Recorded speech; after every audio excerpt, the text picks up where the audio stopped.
commencez à contribuer pour l'intérêt des gens de votre famille seulement, ou bien les gens qui parlent la même langue que vous, ou bien les gens qui sont de même religion que vous? Dites-nous, c'est comment faut-il contribuer, comment faut-il aider? La richesse vient à travers notre contribution à la société et non seulement à notre famille. Comme moi je dis souvent, tout ce que vous faites à votre famille, ce que vous recevez, c'est merci. Mais ce que vous faites pour les autres, que même que vous ne connaissez pas, ce que vous recevez, c'est Dieu merci. Gloire à Dieu pour votre vie. C'est-à-dire, c'est Dieu qui va vous rendre. Si vous vous concentrez seulement sur votre famille, vous êtes vraiment limité. Et la vraie richesse commence par la contribution de la société. Si vous voulez réussir dans la vie, vous devez penser en large personne. Comment toucher le monde, comment toucher la communauté, comment toucher notre société. C'est très important. Ne pensez pas seulement que c'est dans votre église, ne pensez pas seulement que dans votre famille. Non, vous pouvez aller au-delà de cela. Et c'est ça qui vous rend important dans la société. Et c'est ça, le retour de votre contribution, c'est ça qui donne la richesse. Ce que vous donnez, ce que vous contribuez à la société. Au plus vous donnez, plus vous recevez. La vie est programmée sur ça. Le monde entier est basé sur ça. L'arbre dont nous voyons aujourd'hui ne produit pas le fruit pour lui-même. Est-ce que vous avez une fois vu un arbre manger le fruit qu'il produit lui-même? Non. La pluie qui tombe aujourd'hui, ce n'est pas pour lui, c'est pour arroser la terre. Donc tout ce que nous avons aujourd'hui, nous devons contribuer pour pouvoir recevoir. Même les animaux, ils mangent les herbes. Ils ne gardent pas ça dans nous. Ils jettent ça encore et ça devient encore des engrais pour enrichir la terre, pour que les autres herbes poussent. Donc vous devez toujours donner la contribution. Giving back to the society. Vous devez donner à la société. Il y a beaucoup de sociétés aujourd'hui, des entreprises dans notre communauté aujourd'hui qui nuisent la santé de la population, mais ils ne contribuent rien. C'est mal. Il y a des gens qui ont de l'argent aujourd'hui, même leur rue pour aller dans leur communauté. C'est toujours ça. Ils ne contribuent rien pour le développement de la société. Ça, vous êtes pauvre si vous ne donnez pas à la société. Si vous ne donnez pas à la société, vous êtes pauvre. Pourquoi vous êtes pauvre alors que vous avez l'argent? L'argent, ce n'est pas pour soi. Tout ce que vous avez aujourd'hui, ce n'est pas pour vous-même. C'est pour bénir quelqu'un. C'est pour contribuer à la société. Et si vous gardez ça, j'avais une fois dit que les pauvres aiment garder leur argent. Ils ne donnent pas. Mais les riches contribuent. C'est-à-dire les fortunés contribuent au développement de la société. Et c'est ça qui vous rend riche. Ce n'est pas ce que vous avez épargné. C'est ce que vous donnez. Tout le monde ne se souvient pas de ce que vous avez épargné, ce que vous avez économisé, mais plutôt ce que vous avez donné. C'est ça que tout le monde se souvient. Donc c'est très important que vous devez donner. Pour être vraiment riche, c'est en donnant que vous recevez. C'est pour cela qu'on dit qu'il est plus béni de donner que de recevoir. Donc c'est en donnant que vous êtes béni dans la vie. C'est un peu ça. Donc celui qui cherche l'argent, accumule l'argent, rien que l'argent, en oubliant les autres, selon vous, il est pauvre? Il est pauvre. 100%, il est pauvre. Le plus pauvre même. Oui, le plus pauvre. Je vous dis la vérité, c'est en donnant. Prenez l'exemple des arbres. Ils produisent les fruits que nous mangeons aujourd'hui. Est-ce que vous avez une fois vu un arbre manger le fruit? Non, il ne mange pas ça. Le soleil brille, pas pour lui-même, mais pour l'humanité. La lune brille pour éclairer la terre, pas pour lui. Les rivières coulent, c'est pour enrichir la terre, pas pour elle-même. Si vous regardez bien la nature même est composée sur ça. Donc si vous ne donnez pas, vous accumulez, vous êtes pauvre et que bientôt vous allez mourir, laissez tout. Rien même vous allez prendre pour partir avec. Comme vous étiez venu seul dans ce monde, de même vous allez retourner seul, avec rien. Est-ce que vous avez une fois vu une personne enterrée avec ses richesses, l'argent? Non. Donc si vous ne donnez pas, qu'est-ce que vous faites avec? C'est la contribution à la société, le développement de notre communauté. C'est ça qui vous rend riche socialement.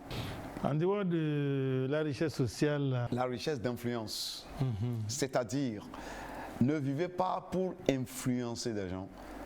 Ne vivez pas pour oppresser des gens, mais vivez pour donner la valeur à la vie de quelqu'un. En faisant ceci, vous êtes en train d'influencer. Dieu veut que nous soyons influents dans la vie. C'est pour cela qu'il nous a donné l'exemple du sel, l'exemple d'une ville située sur la montagne qui ne peut être cachée. Nous sommes la lumière du monde. Donc la lumière ici dont on parle, ce n'est pas l'éclairage, ce n'est pas l'ampoule dont on voit, mais la connaissance. Donc nous devons contribuer ce que nous connaissons à la société. C'est pour cela que moi, dans nos séminaires, on ne prend pas de l'argent, parce que je sais que je suis la lumière du monde. C'est pour cela que, arrivé ici, je prends mon temps pour venir ici pour enseigner. Ce n'est pas à cause de l'argent, ce n'est pas à cause d'être reconnu partout. C'est parce que je veux illuminer ma génération. Je veux contribuer à la connaissance. Je suis en train d'influencer la vie de quelqu'un. Je contribue au développement de quelqu'un. J'essaie d'élever quelqu'un pour devenir quelque chose dans la vie. Et donc, nous tous, pour être riches dans la vie, nous devons être riches d'influence. Le nombre de personnes que vous touchez par jour, le nombre de personnes que vous contribuez à leur développement, c'est ça qui vous rend riche. Et ça, c'est en nous tous. Nous tous, nous pouvons le faire. Nous tous, nous pouvons contribuer. Nous tous, nous pouvons donner. Nous tous, nous pouvons enseigner. Nous pouvons enseigner. N'attendez pas. Lorsque moi, j'étais première année à l'université, dans ma maison, c'est comme une école. Les enfants de 5 ans jusqu'à 19 ans venaient. J'avais même organisé des classes dans ma maison pour enseigner. Dans la cour, j'ai placé les bancs, les chaises pour enseigner. C'est le peu que je peux faire pour ma société. C'est la contribution que je peux donner. Et c'est pour cela que quand je passe, les enfants sont toujours autour de moi. Mais tu fais ça comme cours de répétition pour prendre l'argent, non? Non, je ne prends pas de l'argent, c'est gratuit. C'est gratuit. Même arrivé ici à Lomé aussi, j'avais commencé une école de nuit, école d'alphabétisation, c'est gratuit. Rien, nos séminaires sont gratuits. On ne prend pas de l'argent, c'est pour contribuer, c'est pour élever quelqu'un, c'est pour illuminer quelqu'un à savoir qu'il y a quelque chose en toi que Dieu a mis, que tu dois développer en toi. C'est ça la vie. Nous devons contribuer au développement des hommes. Et tout le monde qui contribue au développement des hommes, il est riche. Il ne peut pas être pauvre. Parce que quoi? Vous êtes dans la volonté de Dieu. Contribuer au développement des autres. C'est ça qui est important. Pasteur Anthony, il y a des gens, nous connaissons des gens qui, quand ils connaissent quelque chose, ils cachent, ils ne veulent pas montrer. C'est pour cela qu'il est tellement difficile dans notre société d'évoluer. Très récemment, nous devons avoir des mentors, des modèles que nous devons suivre. J'avais rencontré un jeune dans notre quartier. Ce jeune homme était on peut dire qu'il est bien placé, c'est un cadre, qu'il a sa société, il a bien réussi dans la vie. Je lui ai approché s'il peut participer à notre séminaire pour enseigner comment réussir dans la vie comme lui. Il m'avait dit que lui n'a pas le temps. J'étais parti chez lui plusieurs fois. Il me recevait à la porte. Parfois, il disait aux sécurités de me renvoyer.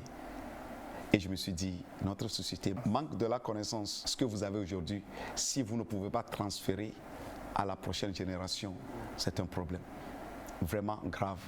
Et qu'aujourd'hui, quand on parle de mentors, quand on parle des modèles, on n'en a plus dans notre société.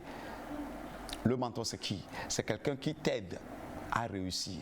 Quelqu'un qui a déjà passé le chemin que toi, tu voudrais entreprendre. Il a déjà réussi. Donc, avec lui, s'il a fait 50 ans d'expérience, dans un délai très court, toi aussi, tu peux arriver. Parce qu'il te montre les dangers, les trous en chemin et te guide à réussir dans la vie. Le mentor, ce n'est pas quelqu'un qui te donne de l'argent. Le mentor, ce n'est pas quelqu'un qui te sponsorise, mais c'est quelqu'un qui te donne des conseils comment réussir dans la vie. Donc, nous avons besoin de ces personnes. Aujourd'hui, notre société, les hommes qui ont réussi sont très loin de nous. On ne peut pas les approcher. On ne les trouve même pas. quand tu approches quelqu'un pour avoir des conseils, il te voit comme un délinquant ou bien tu es voleur que tu veux venir prendre de ce qu'il a réussi à accumuler. Parce qu'eux-mêmes, ils n'ont pas passé par la meilleure voie pour accumuler ou bien pour avoir ce qu'ils ont aujourd'hui. C'est pour cela que nous devons, par tout moyen, si on ne peut pas trouver des mentors qui sont proches de nous, il y a des œuvres. Visiter des librairies, acheter des livres, aller sur le net, télécharger des informations, regarder des vidéos, comment ils ont fait pour réussir dans la vie. Et que vous pouvez être en contact avec la personne même qui n'est pas ici. Vous voyez? Et c'est ce que moi j'ai fait.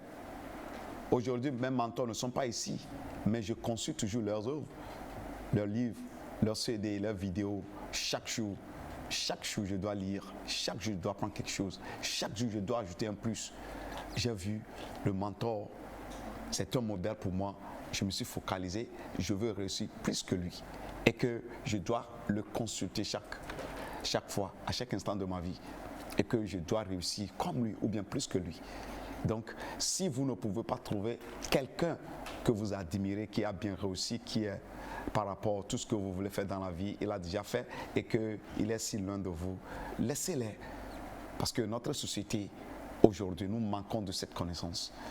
On ne veut pas avoir des progénitures, ceux qui nous pouvons élever à devenir riches dans la vie. Donc la richesse d'influence commence par si vous avez des personnes que vous entraînez à devenir comme vous.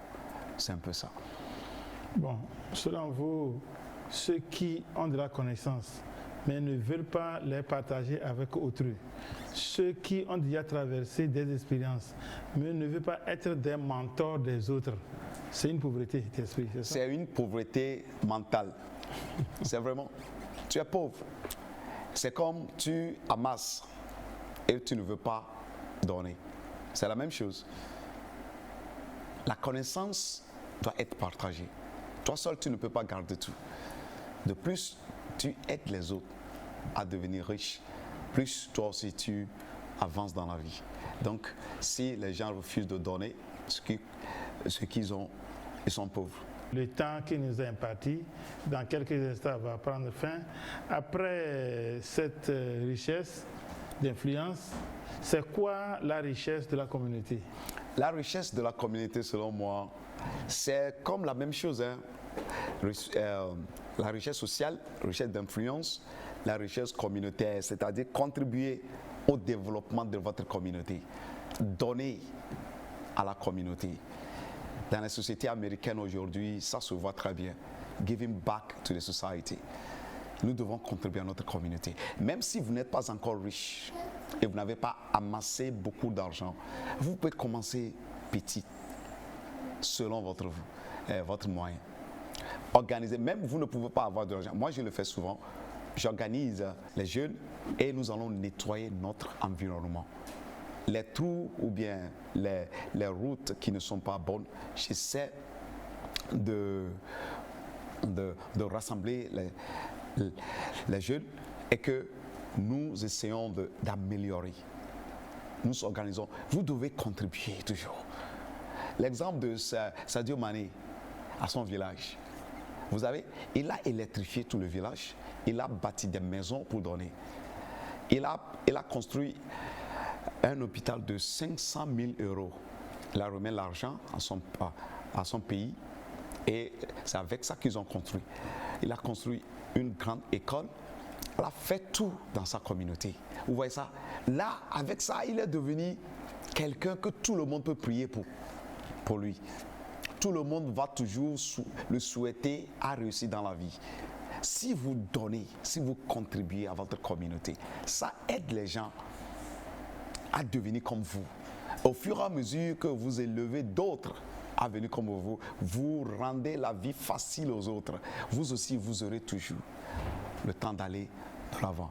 Mais des gens de notre société aujourd'hui, la plupart d'eux pensent que quand j'aide quelqu'un aujourd'hui, il va prendre ma place, il deviendra comme moi, il ne va plus me respecter. Si j'ai besoin de lui parler, bon, je ne vais plus trouver. Non, c'est pas vrai.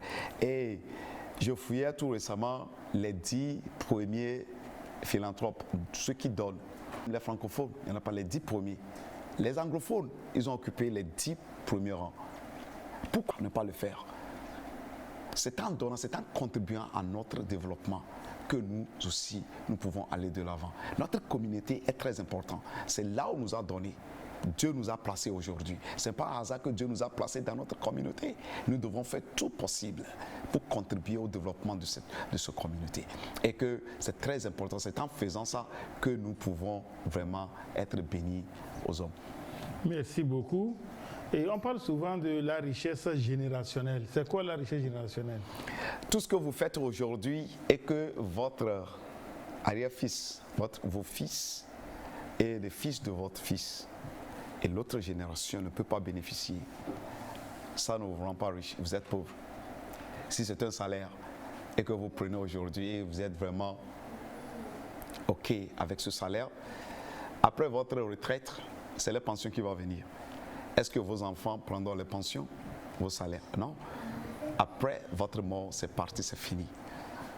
Qu'est-ce que vous allez laisser pour les générations qui vont vous suivre?